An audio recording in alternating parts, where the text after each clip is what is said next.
Hello there guys, welcome back to Younes Talks Football, welcome back to a brand new video.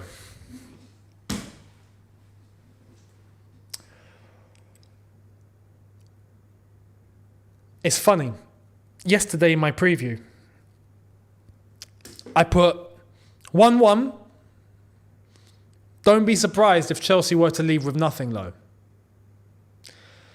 And I say this all the time, because now this could not be more obvious now, man. This could not be more obvious. But there are, unfortunately, sad to say, many people that still do not want to see the situation for what it is. I don't get joy coming on here every time and persisting on the view that I have about the football club and the way that it's moving. Even though today I'm going to shift it a little bit because there has to be blame towards a certain person now. But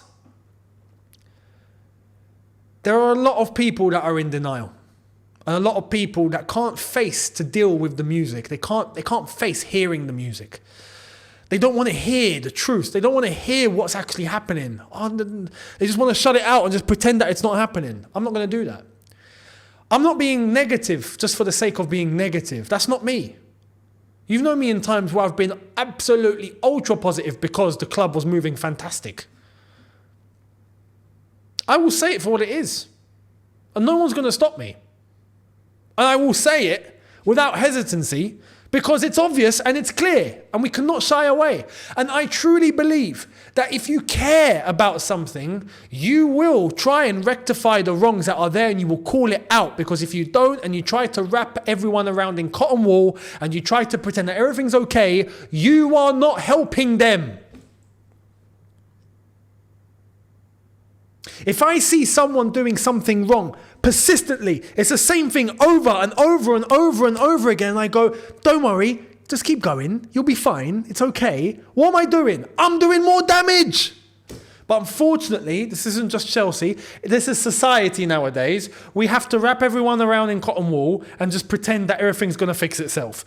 I'm not about that, and I will never be. So if people like the way that I talk and the way that I speak, you're more than welcome to stay. If you don't, please, you know where to go and watch elsewhere, or who else to watch, or what else to do with your time. Good luck with your life. But Chelsea Football Club are being put into the ground, dead and buried. As an institution, as a football club, we are finished. But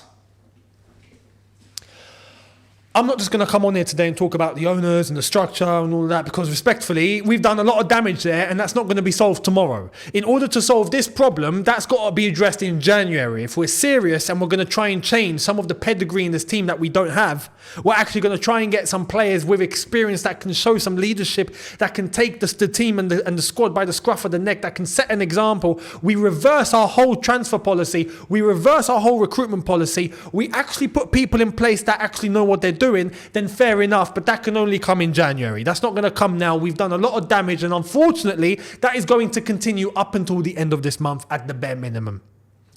But for now, Pochettino is finished. This video is brought to you by manscaped.com, the global men's lifestyle brand that is revolutionizing the landscape of men's grooming across the globe. When you got the confidence of more than 10 million men worldwide, it goes to show that it's pretty clear Manscaped has basically mastered the art of producing superior men's grooming, right? And hygiene tools for your family jewels. If you do the maths correctly, 10 million males means a staggering 20 million balls in the mix. Once again, they're at the forefront, showing their ongoing dominance in providing top-notch quality and unmatched value as we jump to the latest grooming and hygiene tool on the market, and it's none other than the Lawnmower 5.0 Ultra. With the Lawnmower 5.0 Ultra, they've taken grooming precision to a whole new level with their next-gen dual skin-safe blade heads, now accompanied by an upgraded trimmer blade and interchangeable foil blade for enhanced performance. First, the upgraded trimmer blade features longer, wider and rounded teeth that cut through hair with ease. Tough on hair, yet incredibly gentle on the skin. It's a precision powerhouse. But here comes the real showstopper. The foil blade. Crafted to transcend the boundaries of your typical trim achieved with the trimmer blade, this foil blade is designed to leave you with a finish that's irresistibly sleek and utterly bare. Now I know what you're thinking. You're thinking, how does this dual blade really stack up? How does this work? Well, let me explain it for you. It's very easy. You start your trimming session with the trimmer blade. You can easily pop it off. You then attach the foil blade to get to skin level. Think of it as a grooming tag team match, right? You got to start off this match with the trimmer blade, entering the ring with its clean cut moves, and then tag. In comes foil blade. Foil blade with the grand finale, the ultimate finisher, unbeatable smoothness. If you're part of the OG Manscaped family, you know that this is going to come with the features of its predecessors, much like rechargeable battery, it's waterproof, it's got travel lock, USB-C charging, it's got all the features that pays tribute to the classics. So, how do you take advantage of this offer? It's simple. You head into the description, you hit the link, you get onto checkout, you enter the promo code YTF20. With this, you will be getting 20% off, thanks to yours truly, you're welcome, and free international shipping. So make sure you guys hit that link in the description below. Don't forget to put the code in YTF20. Make sure it's there. Therefore, you will take advantage of the offer and enjoy. Now, without further ado, let's get to the rest of the video. I'm calling it now, and I still have a problem.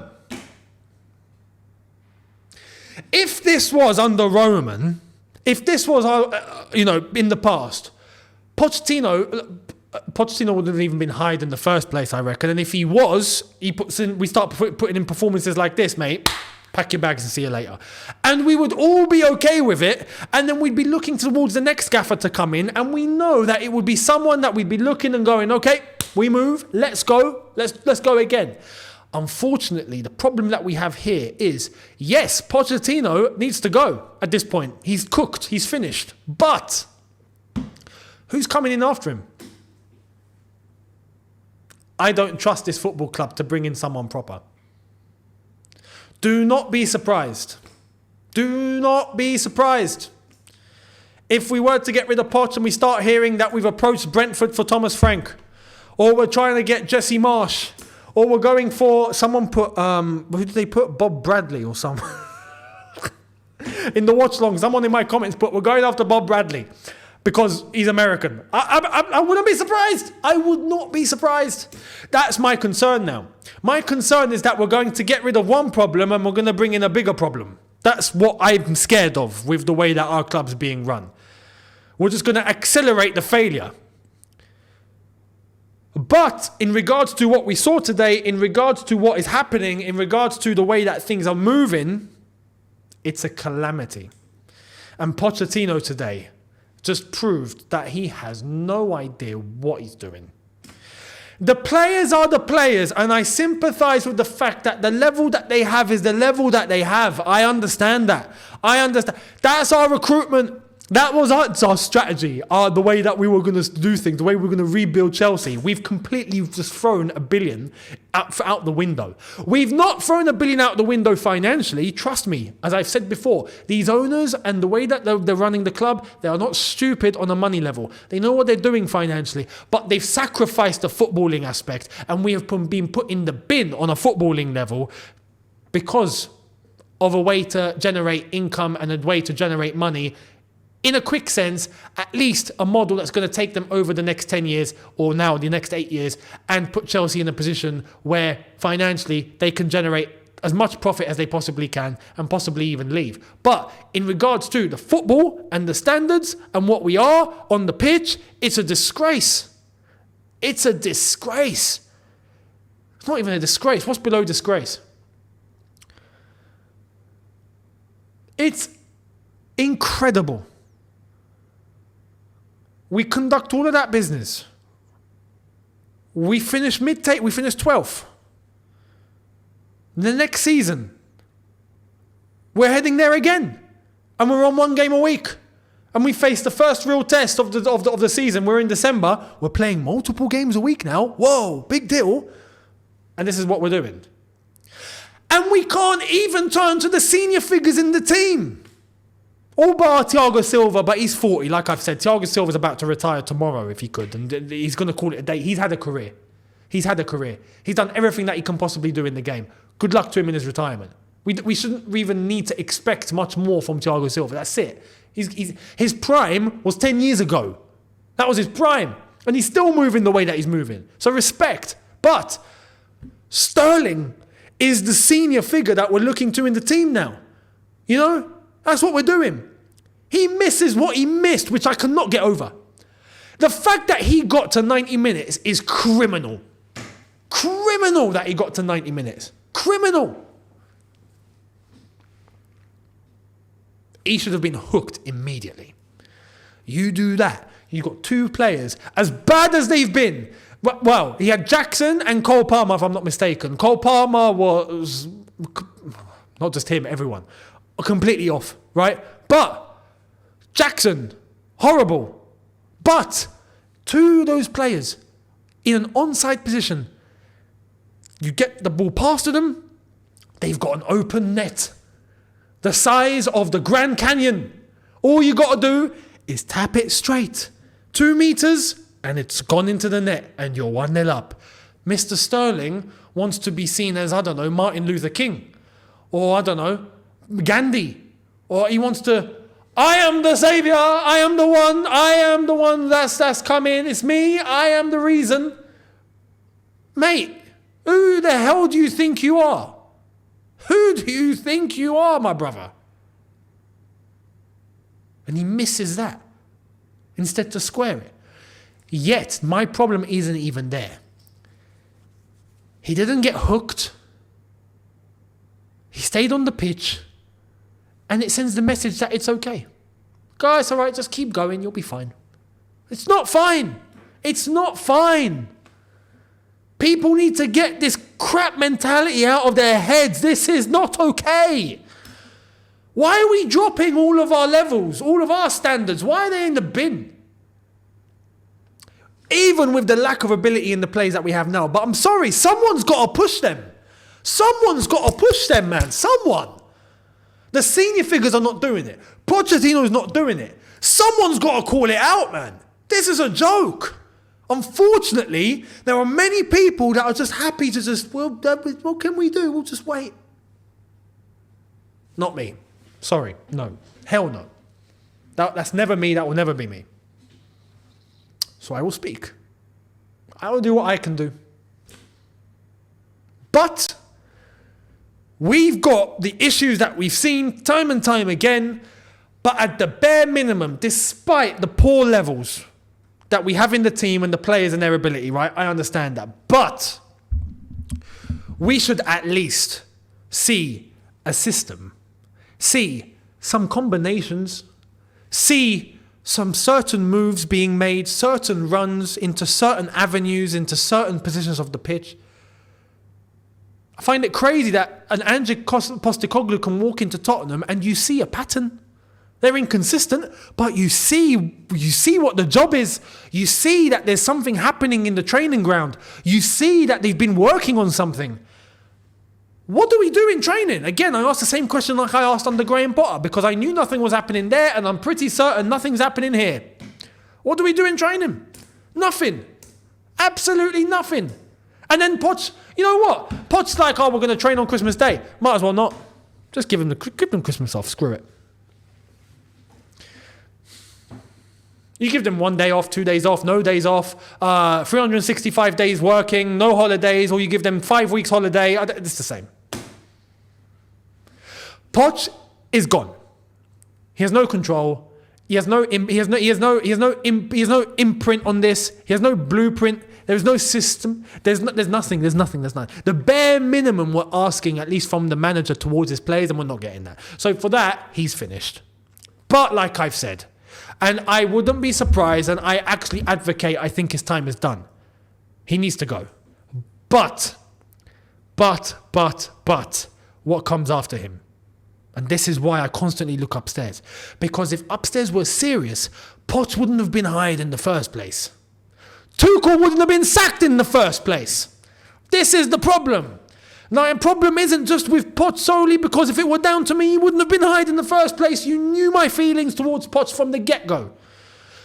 But like I said that he should at least put us somewhere respectable. Yeah, I'm not expecting miracles of this guy because it's Poch, but at least somewhere decent. We're not even getting the bare minimum. So a change needs to be made.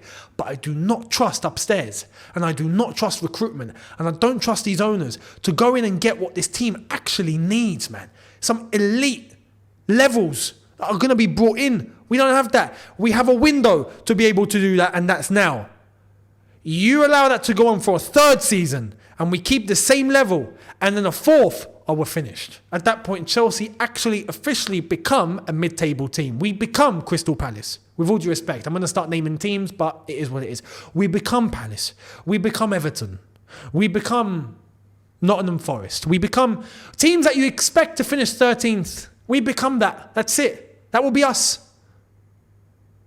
So instead of waiting for that, take the action now. I need things to start moving now. This is why I am. This is why I say what I say, because I need to see it. This has to happen now. If not, it'll be too late. And when it's too late, game over. You can chat and yap as much as you want at that point. It's over. There's still a window for at least for some people to wake up.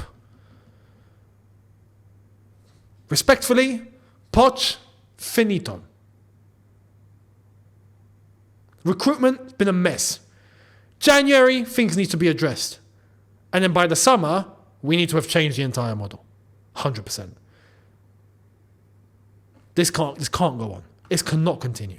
This cannot continue, man. But I'm scared it's going to be allowed to continue.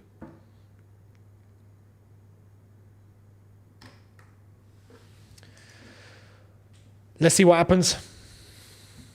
Let me know your thoughts in regards to everything. And by the way, I want to give one bit of credit. One. Petrovic, fair play. You're exempt from any of the criticism. Nkunku, he came on. Don't expect miracles of him. Like I said, his performance, I don't expect him to come on and flip and turn into Messi. But he got that goal. And it's a shame his first goal has come in this circumstance. I would have loved his debut to be in a game where, yeah, look, fantastic. We've played brilliant. We got the result. Nkunku scored his debut goal. I'd love for that to happen.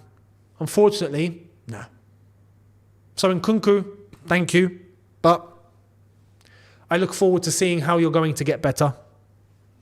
Apart from that, though, everything else in the bin. Everything else in the bin. Simple as that. Pochettino tactically today was a mess. The lineup was a mess. Maatsen is on the bench. He's on the bench. Gusto is playing Colwell's left back. Ugochukwu is alongside Gallagher, even though Caicedo apparently has got a fever. But that midfield is always going to get overrun. Instead of backing it up, we don't. Tactically, we use a formation and a system that's just going to leave it open. We've got Disasi alongside Silva. Instead to actually keep going with a persistent centre-back pairing. Badiashile came on and we saw what he did. It's just so inconsistent. The whole thing's a mess. Jackson can't control a ball to save his life. Brojo is absolutely looking clueless. Sterling commits an international war crime. And Pochettino doesn't want to rectify.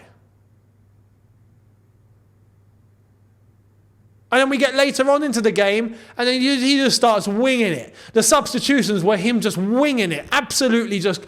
It's one giant science experiment with Pochettino. Nothing makes sense. Nothing makes sense. And Wolves, there to pick up the pieces, just like a bunch of Wolves would. So, congrats to Wolves. Thoroughly deserved. And they've got themselves a win. Good luck to them. Absolutely deserved. So... we're in the bin. We are well and truly in the bin. And as long as people actually wake up, the sooner the better. And realise just how bad of a situation we're in and stop shying away from it, we might actually start getting somewhere if there's some pressure and some momentum and some words that are actually spoken out by the fan base and it becomes loud. Maybe there'll be some pressure on the club to start actually moving as a proper football club again. But up until that point, we're in the bin. Simple as that. Let me know your thoughts down below. Much appreciated. And I'll see all of you tomorrow for a brand new one. Have a good one, people, in a bit. Take care and peace.